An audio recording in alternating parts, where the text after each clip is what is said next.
નથી આપતા। પોલીસ ફરિયાદ કરી છે તો પોલીસ વાળા અમને કઈ રિએક્શન આપતા નથી। બધા આમના મયા જાય છે, આમ બધા મહિલાનું સંરક્ષણ કરવા આવે છે ને આવી રીતે વ્યાજા પૈસા લઈને ભાઈ મારા લગ્ન કરાવે છે। હો તમને તમારા બધાની જાણ ખાતર કહી દો, મારા મા બાપ મીંઢોર બંધાઈ ગયો ને માતાજીના મીંઢોર બંધાઈ ગયા। હવે અમે આ ફેરા વગર મીંઢોર ક્યાં છોડી કે અમે એને 1 લાખ રૂપિયા અમે આપી, આ જે હોમાણા વચારે અમારી આબરૂ ગઈ ને એ અમને પાછી આપી દે, આબરૂ ને ઇજ્જત। 28 ભૂદેવો આવ્યા છીએ અને 28 ભૂદેવો વગર દક્ષિણાએ અત્યારે વર કન્યાને પરણાવવા તૈયાર છે, મેરેજ વિધિ કરવા તૈયાર છે। નવાના તો માય ગાંગલીના દવા પીને મરી જાવ, કોકની દીકરીને જિંદગીની માં દેવામાં। નમસ્કાર, રામ રામ મિત્રો। આજે આપણે વાતચીત કરવાના છીએ કે એક એવી ઘટના બની છે જે ગુજરાતને શર્મનાક કરી નાખશે। સમૂહ લગ્નનું આયોજન કરનારા આયોજકો ફરાર થઈ ગયા। વર અને કન્યાઓ ત્યાં સ્થળ ઉપર જઈને રખડી પડ્યા, એમનું કોઈ જ રણી ધણી ન હતું અને આ ઘટના ક્યાંની છે, શું છે, બધી જ ડિટેલમાં વાતચીત કરીશું ને કેમ ઘટી આ ઘટના। પરંતુ એ પહેલાં જો આપ મારી ચેનલમાં નવા આવ્યા તો મારી ચેનલને લાઇક, સબસ્ક્રાઈબ અને ફોલો કરી દો। મિત્રો, વાતચીત કરીએ તો અત્યારે સમૂહ લગ્નના નામે ઘણા બધા સમૂહ લગ્નો થતા હોય છે, સર્વ જ્ઞાતિના સમૂહ લગ્નો થતા હોય છે, અલગ અલગ પ્રકારની જ્ઞાતિઓના સમૂહ લગ્ન થતા હોય છે અને ગરીબોના પણ સમૂહ લગ્ન થતા હોય છે। સમૂહ લગ્ન કરી અને સમાજ અને સભ્યતા વચ્ચે લોકો એક સારું નામ બનાવવા માટે ઘણા બધા લોકો સમૂહ લગ્નના આયોજન કરતા હોય છે અને સમૂહ લગ્ન કરતા પણ હોય છે। ખરી વાત તો એ છે કે ગરીબ લોકોને લગ્ન કરવા માટે એટલા બધા પૈસાની જરૂર હોય છે જે એમની જોડે નથી હોતા, તો સમૂહ લગ્ન થાય તો ત્યાં સસ્તાની અંદર તેમને સમૂહ લગ્ન થઈ શકે એ ખૂબ જ સારી વસ્તુ છે। પરંતુ એક ગુજરાતની અંદર રાજકોટમાં એક એવી ઘટના ઘટી છે જે શર્મનાક કરી નાખશે। પહેલી વાર ગુજરાતની અંદર એવું થયું છે કે લગ્ન કરવાના નામ ઉપર ચીટિંગ થઈ ગયું, આયોજકો ફરાર થઈ ગયા અને વર અને કન્યાઓ ત્યાં રખડી પડ્યા। આ વાતચીત છે રાજકોટની ઘટના સ્થળ ઉપર આપણે પહોંચીએ એ પહેલાં હું તમને બતાવવા જઈ રહ્યો છું કે ત્યાં કેવો આક્રોશ હતો। મને પોલીસ વાળા જવાબ નથી આપતા। પોલીસ ફરિયાદ કરી છે તો પોલીસ વાળા અમને કઈ રિએક્શન આપતા નથી। બધા આમના મયા જાય છે, આમ બધા મહિલાનું સંરક્ષણ કરવા આવે છે ને આવી રીતે થાય તો કોઈ દીકરીઓની સામે જોતું નથી। તમને ભાઈ કહું છું કે પોલીસને ફરિયાદ કરી પણ પોલીસ વાળો એક જવાબ નથી આપતો। પોલીસ વાળા એમ કહે છે કે ભાઈ બેન તમે ઉપાધિ ન કરો, તમારું વધુ થઈ જશે। આ ઉપાધિ કરી મારા મા બાપ એને વ્યાજા પૈસા લઈને ભાઈ મારા લગ્ન કરાવે છે। હો તમને તમારા બધાની જાણ ખાતર કહી દો।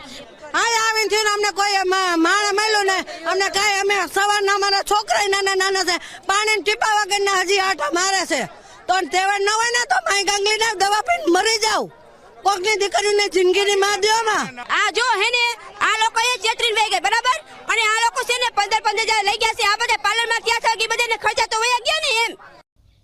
તો મિત્રો, આપણે જોયું કન્યાઓ એકદમ આક્રોશમાં હતી ને આક્રોશથી કહી રહી હતી કે આ લોકોની તેવડ ના હોય તો લગ્ન શા માટે કરવા માટેનું આયોજન કર્યું છે, અને આયોજન પણ કોઈ એમને નથી કરવામાં આવ્યું, ફ્રીમાં કરવામાં આવ્યું હોત તો કદાચ એવું સમજી શકાય કે લાગણી સાથે ખિલવાડ કરવામાં આવ્યો છે, પણ આમાં તો ચીટિંગ પણ કરવામાં આવ્યું છે અને બધા જ વરઘડિયા જોડેથી પૈસા લેવામાં આવ્યા। કેટલા પૈસા લેવામાં આવ્યા એ પણ હું આપણને સંભળાવું। અને 40,000 ભર્યા હતા, 10,000 ફારો લઈ ગયો તમારા આગળથી। અમારે એ 50,000 જોઈ ને માણે જોઈ અને અમે ઘરે 2 લાખ નો ખર્ચો કર્યો છે ને એ જોઈને દીકરી ન્યાય જોઈ અમારે। તો મિત્રો, આપણે જોયું 11થી માંડી અને 40,000 સુધીના પૈસા એમના જોડેથી લઈ લેવામાં આવ્યા। આટલા પૈસા લીધા પછી પણ એમને કોઈ પણ આયોજન ત્યાં ના કરાવવામાં આવ્યું। એ લોકોને એવું કહેવામાં આવ્યું હતું કે તમે આટલા વાગે અહીંયા હાજર રહેજો, એટલે કે 5 થી 6 વાગે તમે હાજર થઈ જજો, 6 વાગ્યા પછી કોઈને એન્ટ્રી નહીં મળે। સવારમાં નાહી ધોઈ વર અને કન્યાઓ બધા જ લોકો ઉઠી અને જ્યારે ઘટના સ્થળ ઉપર પહોંચ્યા ત્યારે જોયું તો ત્યાં ખાલી મંડપ જ બાંધેલું હતું। મંડપ બાંધેલું હતું, ત્યારબાદ કોઈ આયોજકો ત્યાં ન મળતા, ભાળ ન મળતા, આયોજકો ફરાર થઈ જતા। જ્યારે ત્યાંના વર અને કન્યા લોકોના જે લોકો હતા એમ લોકોએ પોલીસને ફરિયાદ કરી, પોલીસને વાતચીત કરી, ત્યારે મોડી પણ ઘટના સ્થળ ઉપર પોલીસ પહોંચી કરી। જ્યારે પોલીસ ઘટના સ્થળ ઉપર પહોંચી ત્યારે શું કહી રહ્યા હતા ત્યાંના ભૂદેવો એ પણ હું તમને સંભળાવું। આયોજકનો કોઈ જાતનો કોન્ટેક્ટ થયો નથી। અમે સવારે આવ્યા ત્યારના આમ નામ છે, નથી કોઈને પાણી પીવાની વ્યવસ્થા કરી દીધી, નથી ચાની વ્યવસ્થા કરી દીધી। પણ અમે અત્યારે 28 ભૂદેવો આવ્યા છીએ અને 28 ભૂદેવો વગર દક્ષિણાએ અત્યારે વર કન્યાને પરણાવવા તૈયાર છે, મેરેજ વિધિ કરવા તૈયાર છીએ। અમને જે દક્ષિણા આયોજક તરફથી મળવાની હતી એ મળી નથી, છતાં બી અમે જેટલા છોકરાવાળા અને છોકરીવાળા અમને કહેશે કે આના તમે વિધિ કરી દો તો વગર દક્ષિણાએ અમે બધા ભૂદેવો લગ્ન વિધિ કરવા માટે તૈયાર જ છીએ। પણ જો એ કહેતો અત્યારે તમે જોવો છો મોસ્ટ ઓફ વયા ગયા છે, પણ હજી કોઈને કરવું હોય તો અમે વગર દક્ષિણાએ કરવા માટે તૈયાર છીએ। અમે અમારી ભૂદેવની ઓલી ભૂલશું નહીં। તમે જોયું ત્યાંના ભૂદેવો કહી રહ્યા હતા કે કોઈ પણ ચાર્જ, કોઈ પણ પૈસા લીધા વગર અમે આ લોકોના લગ્ન કરાવવા માગીએ છીએ, પરંતુ આ વરઘડિયા કહે તો, એટલે કે જે વરને કન્યા કહે છે એ લોકો કહે તો અમે લગ્ન કરાવવા માગીએ છીએ. ઘણા બધા વર અને કન્યાઓ એ ત્યાંથી પાછા જતા રહ્યા, ઘણા બધા લોકો ત્યાં લગ્ન કરીને ગયા, અને જે પાછા જતા રહ્યા પણ ઘણા બધા વર કન્યાઓ શું કહી રહ્યા હતા એવું તમને સંભળાવો. ઇજ્જત આબરૂ મારી ગઈ આપી દે આવી રીતે. આ કઈ રમત છે? આ લગ્ન કઈ રમત છે કે છોકરીની જિંદગી બરબાદ કરી નાખી? આ દિવસ બધાને યાદ રહે ને. એ છોકરીએ બધું જોયું હોય કે કાલ સવારે ના લગ્ન છે ને અહીંથી એમને માંડવેથી જાય એમને ફેરા ફેરાવીને આની લોકો એને શું કે શું વિચારે, એની જિંદગી જ બગડી કહેવાય ને. હવે મીંઢોર બાંધ્યો છે, હવે એ ફેરા ફેરાવીને કોઈ દી જિંદગીમાં મીંઢોર ન છોડે ને. જિંદગી તો ખરાબ કરી જ ને છોકરીઓની. અમે અહીંયા લગ્નમાં આવી બધાના મોઢા પડી જ જાય ને ભાઈ, સમજી લેજો. બધા રોવે છે, અને આ અમારે બીજું કાંઈ નહીં. આ જો આ મીંઢોર બંધાઈ ગયો ને માતાજીના મીંઢોર બંધાઈ ગયા. હવે અમે આ ફેરા ફેરા વગર મીંઢોર ક્યાં છોડી? અમારા ભુવાય અમારા માતાજી અમારા રાહ જોવે છે ને. હા, આ મીંઢોર બંધાઈ ગયા છે. હા, અને બીજી વાત કે અમે એને 1 લાખ રૂપિયા અમે આપી, આ જે હોમાણા વચારે અમારી આબરૂ ગઈ ને એ અમને પાછી આપી દે, આબરૂ ને ઇજ્જત. આપે સાંભળ્યું, ઘણા બધા વરકન્યાઓ એવું કહી રહ્યા હતા કે અમારે જે મીંડળ બંધાઈ ગયું છે, મીંડળ હવે નહીં છૂટે. આ મીંડળ અમારે માતાની સાક્ષીએ બંધાઈ ગયું છે ને લગ્ન હવે અમારે કરવા જ પડશે. તો આ લગ્ન કરાવવા માટે કરી અને ત્યાંના જે ભૂદેવો હતા એ તૈયાર થઈ ગયા, અને ભૂદેવોએ એવું કીધું કે અમે 1 પણ રૂપિયો લીધા વગર આ લગ્ન કરાશું. જ્યારે સફાળું જાગેલું પોલીસ તંત્ર ત્યાં પહોંચ્યું તો પોલીસ તંત્રએ પણ ત્યાં ખૂબ જ મદદ કરી. મદદ એ કરી કે આ બધામાંથી જેને લગ્ન કરવા હતા એમના મુહૂર્ત પ્રમાણે વ્યવસ્થિત લગ્ન થઈ જાય એને માટેનું આયોજન એ તંત્રએ કર્યું. એ પણ હું આપને સંભળાવું. રાજકોટમાં આયોજિત સમૂહ લગ્નના આયોજકો ફરાર થઈ જતા હવે રાજકોટ પોલીસે સમૂહ લગ્નનું બીડું ઝડપ્યું છે. ડીસીપી ઝોન 1ના સજનસિંહ પરમાર હાજર રહેલા લોકો અને સ્ટાફની મદદથી વર અને કન્યાના લગ્ન પૂર્ણ કરાવશે.